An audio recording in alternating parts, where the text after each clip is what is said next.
Bonjour, je vous souhaite la bienvenue sur la page de ce que Christ a fait.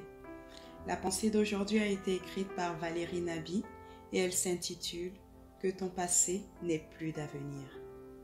Tout le monde a déjà entendu une fois cette expression. Son passé l'a rattrapé. J'ajouterai même avec ironie que des fois, son passé l'a dépassé. J'aimerais sur ces quelques lignes nous exhorter à faire attention à ce que notre passé, nos actions et nos habitudes du passé ne viennent pas constamment dicter notre présent et notre avenir. Nous devons être sérieux quant à cela, car notre vie en dépend. Vous connaissez tous l'histoire de Moïse et du refus de Dieu pour ce dernier de rentrer dans la terre promise. Le texte se trouve dans Nombre 20, versets 1 à 13.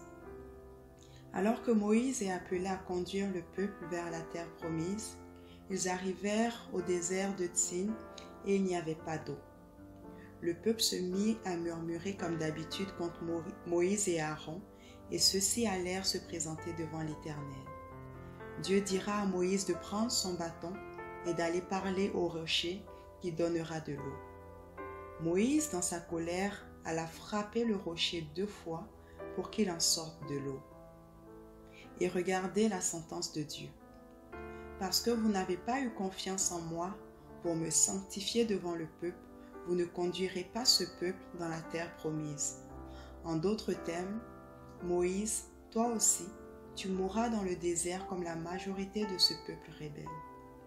Waouh, ça a l'air très dur comme sentence pour cette faute. Le passé de Moïse nous révèle qu'il était un homme colérique. Il avait même tué un Égyptien, ce qui l'avait conduit à fuir dans le désert où il rencontra Dieu.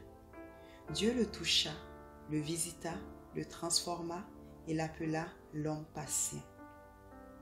Mais voilà que son passé le rattrape dans cet épisode de sa vie et le prive de son droit d'entrer dans la terre promise. Qu'est-ce qui dans ton passé est susceptible de te rattraper dans ton présent pour avorter ton avenir? Pour Samson, c'était les femmes. Il finit aveugle et tournant la meule comme un animal. Pour Saül, c'était le désir de plaire aux hommes. Il finit en perdant la royauté d'une mort misérable. Pourtant, il était le premier roi d'Israël. Pour Judas, c'était l'argent, qui, pour 30 pièces d'argent, vendit son maître. Il finit pendu.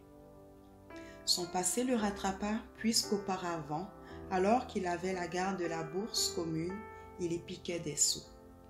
Chaque personne connaît son passé, ses brèches, et il faut être assez honnête pour s'asseoir devant Dieu et permettre au Saint-Esprit et à la parole de Dieu de traiter tout ce qui doit être traité.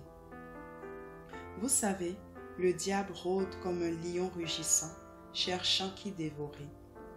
En Christ, il ne peut pas nous dévorer, mais si volontairement nous lui donnons accès, il peut entrer et faire des ravages terribles. C'est pour cela que l'apôtre Paul dira dans Éphésiens 4, verset 27, « Ne donnez pas accès au diable ». Il ne dit pas de demander à Dieu de ne pas donner accès au diable, mais il dit « vous ne donnez pas ». Ça dépend de nous. Ne diffère pas ces moments. Assois-toi avec Dieu. Permets au Saint-Esprit de révéler les choses du passé que l'ennemi peut utiliser pour hypothéquer ton avenir. Permets-lui avec sérieux de t'aider à fermer toutes les brèches de ta vie. Ainsi, tu pourras dire à ton passé, « Passé, tu n'as plus d'avenir au nom de Jésus. » Amen. Si vous venez sur cette chaîne pour la première fois, je vous invite à vous abonner pour recevoir chaque semaine des messages inspirants qui viendront vous accompagner dans votre marche avec Dieu. N'hésitez pas également à partager cette vidéo ou à aller nous visiter au www.cequechristafait.com. Pour toutes vos interrogations concernant la foi, pour vos témoignages de ce que Jésus a fait dans vos vies, nous donnons rendez-vous sur notre site web. Dans l'onglet témoignages pour donner votre témoignage, dans l'onglet tour de prière pour vos sujets de prière et vos questions. Aussi, n'hésitez pas à liker notre page Facebook Ce que Christ a fait pour moi et à la partager avec vos amis et votre famille. Nous vous remercions et à la semaine prochaine pour une nouvelle vidéo. Que Dieu vous bénisse.